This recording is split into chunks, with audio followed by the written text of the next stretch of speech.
Howdy y'all, this is Daniel with Dan's Gun Stuff. Today, I'm here to talk to you about a company that does custom cast bullets. They go by the name of the Bullshop, and they are out of Dell, Montana.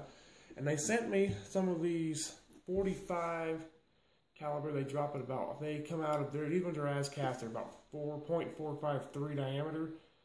And they've got, as you can see, they got a real nice 5-point star hollow point on them. These ones are a little bit harder than what I usually like, but we're gonna give them a try. These people, they have about 300 different bullet mold designs, and they do everything from 22 to 70 caliber bullets. And what they do is they work with you. Instead of just having on the shelf bullets, they custom build them to whatever you want. If they don't have a design that you like, they will design something for you. Or if they already have a design, they will custom size to whatever diameter you need. If you got a barrel with a gun with an oversized barrel, or if you got something odd that nobody else really has bullets for, they will make it for you, and they'll make it whatever hardness you want. So if you want them real soft, so they get good expansion. If you want them rock hard, for shooting through barrels of water, whatever you're trying to shoot through, they'll do whatever. They'll pretty much make anything to fit your needs. So we're gonna get some of these sized up. We're gonna size them down to 4.51. They're running through a 1911. We're gonna shoot a few of them and see how they do for accuracy, and then we'll try shooting them into some water and sand and maybe some ballistic gel and see how they expand. Well, I went ahead and got all these bullets sized up, and I'm gonna go ahead and stuff them in some cases right now. We're reloading them over top of 5 grains of red dot, which it's probably it's the hollow point bullet. The Wyman book shows 5.5 being a max load with red dot with a 200 grain cast. So, but with this bullet, since it's got that big hollow point in it, and so there's gonna be more lead down inside of the case. So 5 grain is probably gonna be pretty hot. But anyway, while I put these together, I'd like to talk a little bit more about the Bullshop and some of the products they offer. As I mentioned before, they've been offering their bullets, and they offer everything from 22 caliber up to, I think they've got some 70 caliber, like round ball molds and everything. They've got probably close to 300 designs, maybe more. But bullets are not the only thing they do. They're pretty famous among their followers for their bullet lubes and their bull plate sprue lube for bullet molds. For bullet lubes, they have both special lubes for smokeless and black powder. They've got they've got their speed green lube, but I believe they sold in quite a few countries all around the world. Now they have their low tack and low tack hard, I believe, or maybe it's low tack style. Now they've got 2 special bullet lubes now that are not as sticky as their old ones. A lot of people didn't like how sticky the bullet lubes were, so they have some now that aren't quite as sticky. And then they have their NASA lube, which is their black powder lube. And it should probably be mentioned that their bullets and their black powder lubes have been used quite successfully by quite a few of the shooters in the black powder cartridge rifle ring. And I believe their bullets have been used by shooters at the Quigley match quite a bit.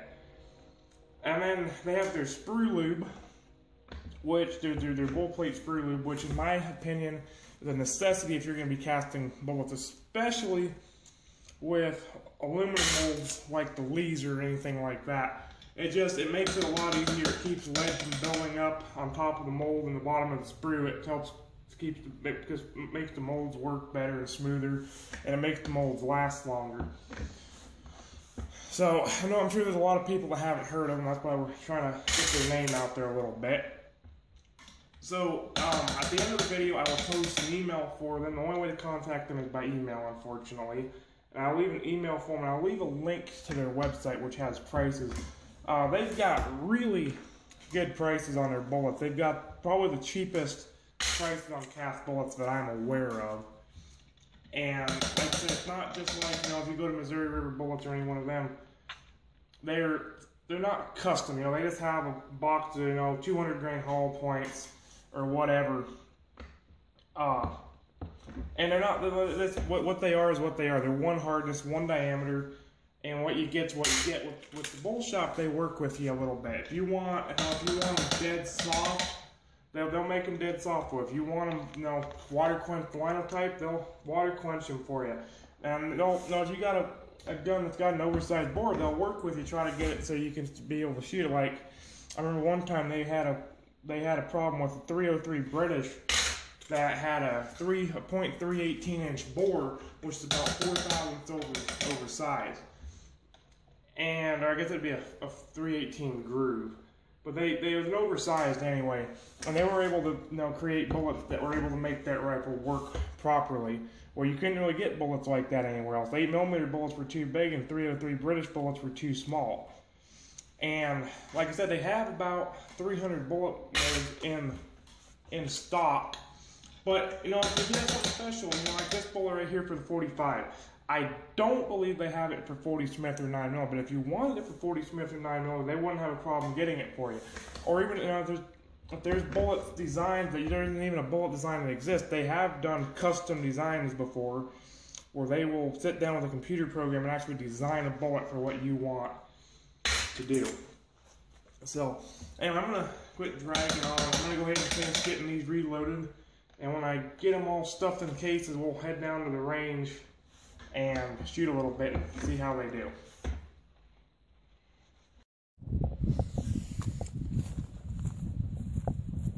Alright, we're down here at the range and we're going to go ahead and try a magazine full. These at that target about probably 15 yards away.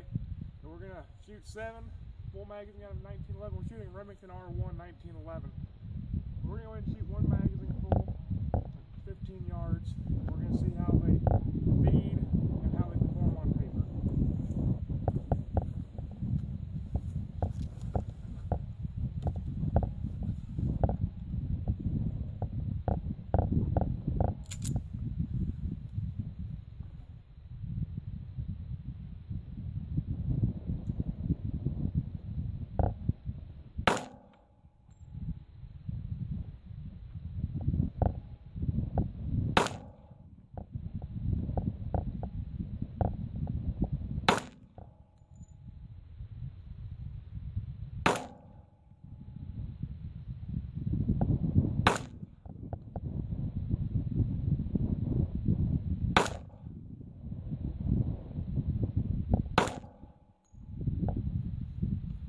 You can see we have 6 holes on the paper, and it looks like the 7th one went just below.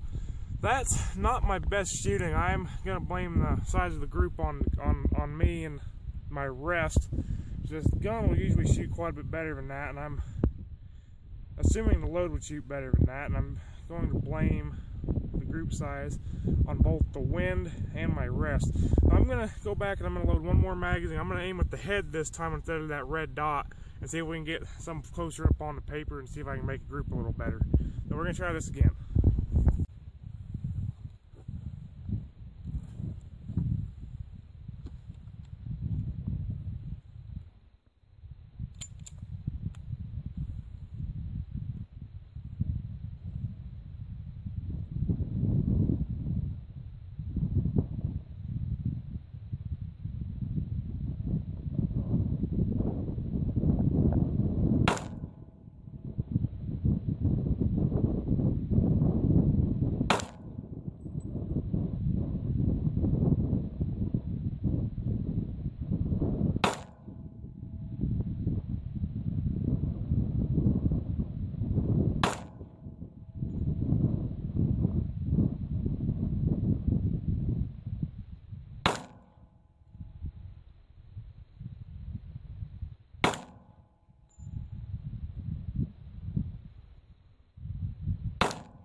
You can see we did a lot better this time. We actually have 3 almost touching right there.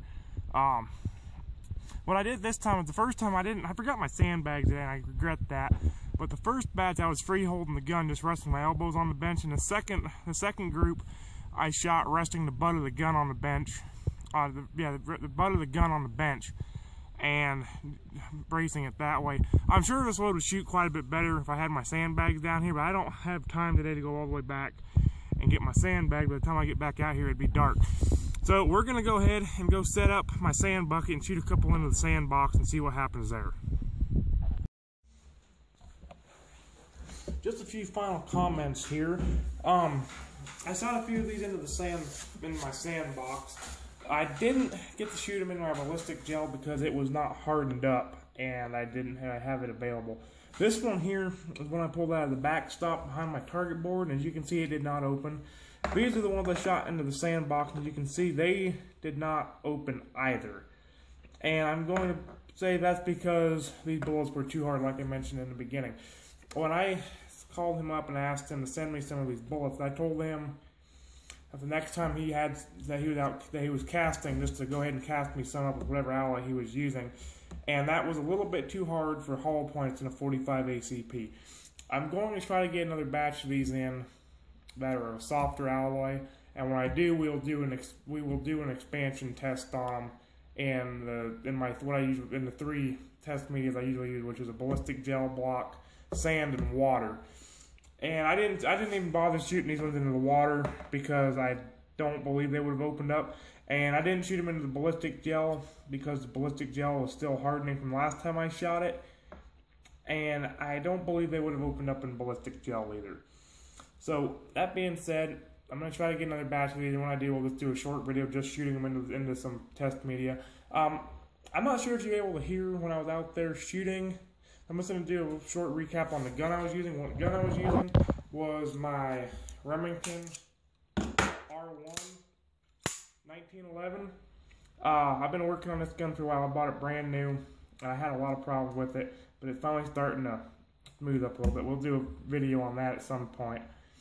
But this is what I was shooting them out of. I stated the distance was about 15 yards. One other thing, I don't know if I noticed before or not, these bullets are just about right at 200 grains.